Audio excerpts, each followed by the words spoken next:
അടുത്ത് വന്നിട്ട് tracking. Tracking പറഞ്ഞു കഴിഞ്ഞാൽ നമുക്ക് ഓരോ അക്ഷരങ്ങളും തമ്മിൽ ഡിസ്റ്റൻസ് കൂടും കേട്ടോ. വേ, ള, ളി ഒക്കെ കൂടി സ്പേസ് ഒറ്റയടിക്ക് ഡിസ്റ്റൻസ് കൂടും. അതാണ് ട്രാക്കിങ്. 0 കൊടുത്തു കഴിഞ്ഞാൽ നോർമൽ ആവും. അതിന് താഴെ വന്നിട്ട് അതിനെ സ്ട്രെച്ച് ആവാണ്. 100% എന്നുള്ളതിന് ഞാൻ കുറച്ച് കൂട്ടിക്കഴിഞ്ഞാൽ മുകളിലേക്ക് വലിയും. ഇങ്ങോട്ട് വലിച്ചു കഴിഞ്ഞാൽ ഇങ്ങോട്ട് വലിയും.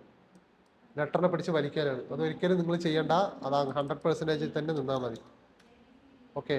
ഒരിക്കലും നിങ്ങൾ ഒരു ഡിസൈൻ ചെയ്യുമ്പോൾ ഒരു ലെറ്റർ ഉയർന്ന ലെറ്റർ കാണുമ്പോൾ പിടിച്ച് വലിക്കുന്നതിനേക്കാളും നല്ലത് ആ ലെറ്ററിൽ തന്നെ ഉയർന്ന ലെറ്റർ നോക്കുക.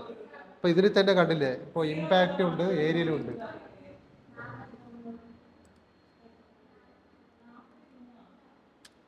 ഇമ്പാക്റ്റ് എന്നൊരു ഫോണ്ട് ഉണ്ട്.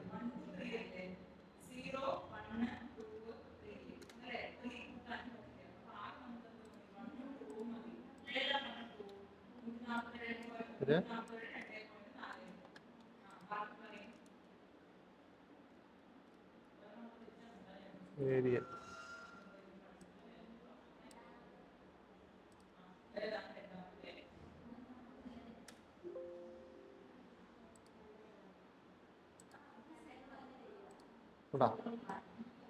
രണ്ട് ലെറ്ററിന്റെയും സ്വഭാവം കണ്ടേണ്ട.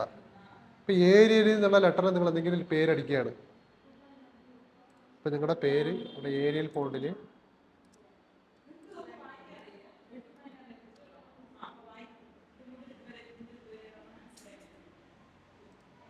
നിങ്ങൾക്ക് ആ പേരിന്റെ ഹൈറ്റ് കൂട്ടുകയാണ്.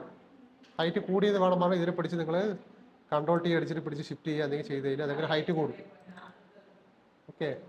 അതിനേക്കാളും നല്ലത് എന്താണ്, ഹൈറ്റ് കൂടിയ ഫോണ്ടിനെ സെലക്ട് ചെയ്യുക.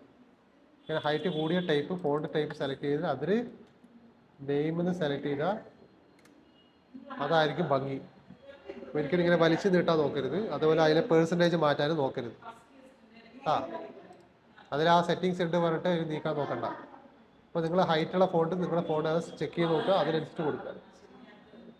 അത് കഴിഞ്ഞിട്ട് അടുത്തത് വന്നിട്ട് ബേസ് ലൈൻ ഷിഫ്റ്റ് പറയണതിന്. ഇപ്പോൾ ഓരോ ലെറ്ററിനും ഒരു ബേസ് ലൈൻ ഉണ്ട്. സെലക്ട് ചെയ്ത് ഡിലീറ്റ് ചെയ്യും. ഇപ്പൊ T എന്നുള്ള ലെറ്റർ മാത്രം സെലക്ട് ചെയ്തിട്ട് ഇതിന്റെ ബേസ് ലൈൻ 0 ആണ്.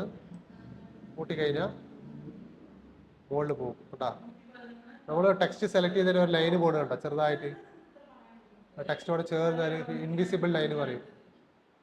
നമുക്ക് ടൈപ്പിൽ പുറത്ത് വന്നു കഴിഞ്ഞാൽ കാണില്ല. ടൈപ്പ് സ്റ്റാർട്ട് ചെയ്യുമ്പോഴേ ആ ലൈന് കാണുള്ളൂ കേട്ടാ.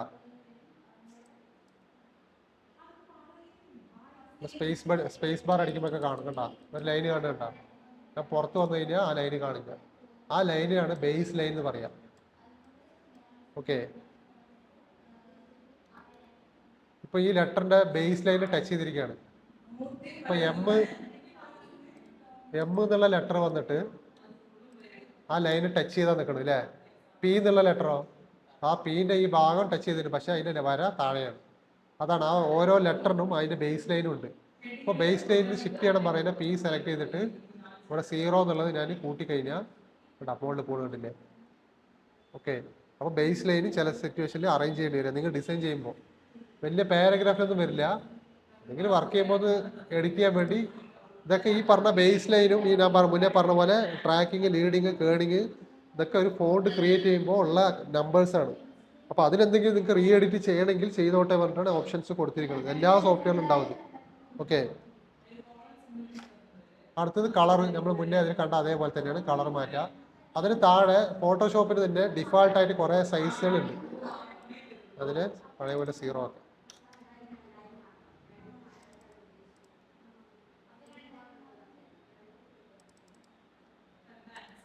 ഏരിയലിനെ റെഗുലർ ആക്കി. ഇപ്പൊ ഏരിയ എന്നുള്ള ഫോണ്ടിനെ ഒന്ന് ബോൾഡ് ആക്കാം. ഇതിലെ ബോൾഡ് ഉണ്ട്. ഇതിന് പോയിട്ട് ഫക്സ് ബോൾഡ് എന്ന് പറയും. എഴുതിയിട്ടുണ്ട് ഫക്സ് ബോൾഡ്. അതായത് അത്യാവശ്യം, പക്ഷേ ഇത് ബോൾഡ് ആക്കുമ്പോൾ ഒരു ഭംഗി ഉണ്ടാവില്ല. സൂം ചെയ്ത് നോക്കി അറിയാൻ പറ്റും. നോക്കിയോ, ഇപ്പൊ ഇതിന്റെ ഇത് സ്ക്വയർ ആയിട്ട് കാണുന്നുണ്ട്. ഇത് ബോൾഡ് ആക്കി കഴിഞ്ഞാൽ എഡ്ജ് കുറച്ച് കർവാവും. മനസ്സിലായ? നേരെ മറിച്ച് ഇതിലെ ബോൾഡ് ആണെങ്കിൽ പെർഫെക്റ്റ് ആയിരിക്കും, ഷാർപ്പായിട്ട് ഉണ്ടാവും. അതേപോലെ ഇറ്റാലിക്, ഇത് ഫുൾ ക്യാപ്സ്, ഇത് സ്മാൾ ക്യാപ്സ്, ഇത് സൂപ്പർ സ്ക്രിപ്റ്റ്. സൂപ്പർ സ്ക്രിപ്റ്റ് പറഞ്ഞാൽ സെലക്ട് ചെയ്തത് മാത്രം ഇങ്ങനെ സെലക്ട് ചെയ്തിട്ട് സൂപ്പർ സ്ക്രിപ്റ്റ് കൊടുത്തു കഴിഞ്ഞാൽ മുകളിൽ പോകും. ഇപ്പോൾ 10th 12th എന്നൊക്കെ എഴുതാൻ വേണ്ടി ഇത് ഉപയോഗിക്കുന്നു. സബ്സ്ക്രിപ്റ്റ് പറഞ്ഞാൽ താഴെ. അടുത്തത് വന്നിട്ട് അണ്ടർലൈൻ, അതിനടുത്തത് സ്ട്രൈക്ക്. ഓക്കെ, ഇത്രയും കാര്യമാണ് ടെക്സ്റ്റിൽ നമുക്ക് നോക്കാനുള്ളത്.